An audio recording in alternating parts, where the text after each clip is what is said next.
Salut à tous les fans de foot, installez-vous bien, car ce qu'on va vous raconter aujourd'hui, c'est du lourd. Entre la démonstration écrasante du PSG face à l'Atlético Madrid, les polémiques d'arbitrage, les tensions au Real, les grandes manœuvres au Barça, un retour surprise en Serie A et même l'avenir incertain de Ter Stegen, c'est un vrai tourbillon d'actu foot que vous allez découvrir. Abonne-toi et active la cloche de notification pour ne rien rater. C'est parti pour un condensé explosif de ce qui secoue la planète football. Le PSG n'a pas manqué son entrée dans la nouvelle Coupe du Monde des clubs en infligeant une lourde défaite 4-0 à un Atlético de Madrid dépassé. Sur la pelouse du Rose Bowl de Pasadena, dans un match totalement à sens unique, les Parisiens ont déroulé leur football.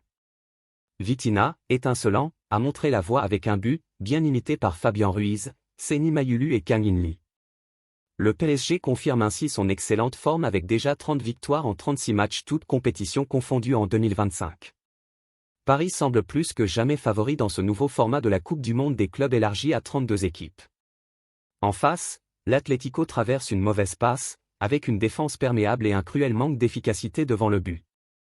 Mais cette large défaite ne s'explique pas uniquement sur le terrain. Deux décisions arbitrales controversées ont complètement enflammé les débats. D'abord, en début de seconde période, alors que le score était encore de 2-0, Julián Álvarez pensait avoir réduit l'écart, mais son but a été annulé pour une faute de Koké sur Désiré Doué. Puis, peu après, Clément Lenglet a été exclu pour contestation après un second carton jaune, une décision jugée très sévère.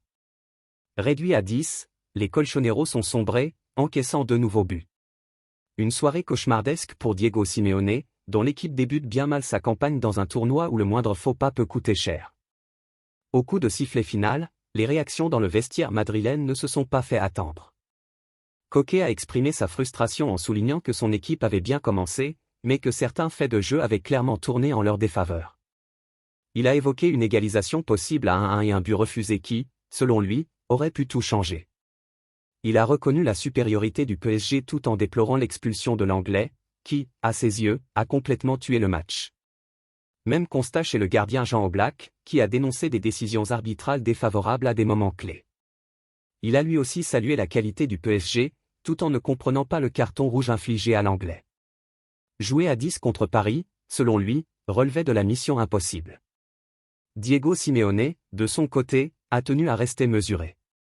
Il a reconnu la supériorité du PSG, tout en soulignant que les détails avaient joué un rôle important. Il n'a pas souhaité entrer dans une polémique inutile, estimant que son équipe avait manqué d'efficacité et que l'adversaire était tout simplement meilleur. Grâce à ce succès, le PSG prend une sérieuse option pour la qualification, tandis que l'Atlético devra se ressaisir rapidement sous peine de sortie prématurée. Du côté de la Turquie, Galatasaray prépare un coup retentissant sur le marché des transferts. Selon Matteo Moretto, le club stambouliote vise Hakan Çalhanoğlu, finaliste de la dernière Ligue des Champions avec l'Inter Milan. À 31 ans, le milieu turc figure parmi les cibles prioritaires de Galatasaray. Un contact direct avec son agent, Gordon Stipic, est prévu dans les jours à venir à Istanbul. Pour l'instant, aucune négociation n'est engagée avec l'Inter. Pendant ce temps, au Real Madrid, Xavi Alonso pose déjà ses règles. Fraîchement nommé à la tête du club merengue, il veut instaurer une nouvelle exigence. Son message est limpide, tous les joueurs devront se donner à fond, notamment en défense. Même Kylian Mbappé et Vinicius Junior ne seront pas épargnés. Si l'un d'eux refuse les efforts défensifs, il ira directement sur le banc. Xavi veut des guerriers sur le terrain. Ce message vise aussi Rodrigo Goes et Jude Bellingham, qui devront tous participer au pressing. Objectif, éviter une nouvelle saison blanche. Du côté de la Squadra Azzurra, Gennaro Gattuso vient officiellement de prendre les commandes de l'équipe nationale italienne. Il fera ses débuts le 5 septembre face à l'Estonie à Bergame. Il sera entouré de son fidèle adjoint Gigi Riccio, mais aussi de figures emblématiques comme Andrea Barzagli, Leonardo Bonucci et Cesare Prandelli, ce dernier chargé de repérer les jeunes talents pour l'avenir. Le FC Barcelone, de son côté, rêve encore de Nico Williams.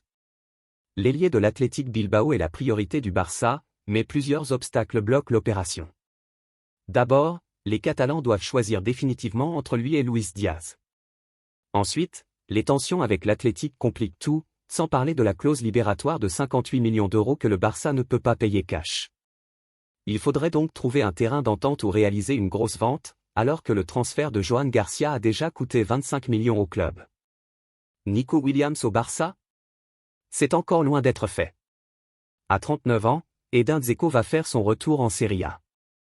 Après une belle saison en Turquie avec Fenerbahçe, le Bosnien s'apprête à rejoindre la Fiorentina. Il s'engagera pour 1 an, avec une option pour une saison supplémentaire. Après l'AS Roma et l'Inter, Dzeko veut encore marquer des buts dans le calcio. Et pour finir, Marc-André ter Stegen reste au FC Barcelone. Annoncé du côté de Galatasaray, de Manchester United ou de l'AC Milan, le portier allemand ne quittera pas le club cet été. Malgré la probable arrivée de Johan Garcia, ter Stegen ne compte pas résilier son contrat et aucune offre reçue n'a convaincu le Barça. Son avenir semble donc scellé, au moins pour cette saison. Un autre dossier chaud, c'est celui d'Alvaro Carra.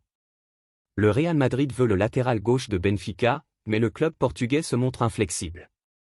Même si un accord existe avec le joueur, Benfica réclame le paiement intégral de sa clause libératoire de 50 millions d'euros. Le Real veut négocier, mais Rui Costa reste ferme. Pour l'instant, l'opération est au point mort, mais le club madrilène garde espoir. Dans le viseur de l'Olympique de Marseille, Aymeric Laporte, 31 ans, a d'autres prétendants. Ce n'est pas un secret, l'Athletic Bilbao, son ancien club, souhaite le faire revenir.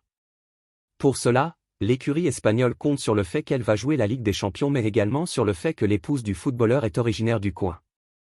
Dans le même temps, Bilbao s'inquiète car Al Nassr veut récupérer une partie des 27 millions d'euros investis pour recruter Laporte. Ce n'est pas le seul problème pour les Basques. AS indique que 4 autres clubs sont aussi sous le charme de l'ancien joueur de Manchester City. En effet, Arsenal, Aston Villa, l'Inter et Naples sont aussi le coup. La course à la signature d'Aymeric Laporte promet d'être agitée. En fin de contrat avec Brest, Mathias Pereira-Lage ne va pas rempiler pour une saison supplémentaire en Bretagne. En effet, selon l'équipe, l'ancien joueur du SCO d'Angers va quitter le stade brestois libre et signer un contrat avec Sankt Pauli, maintenu in extremis en Bundesliga la saison dernière. Cette saison, l'ailier portugais était un élément important de l'effectif d'Éric Roy, même s'il n'était pas toujours titulaire avec les Brestois. Il s'est tout de même offert 2 buts et 7 passes décisives en 29 apparitions en Ligue 1.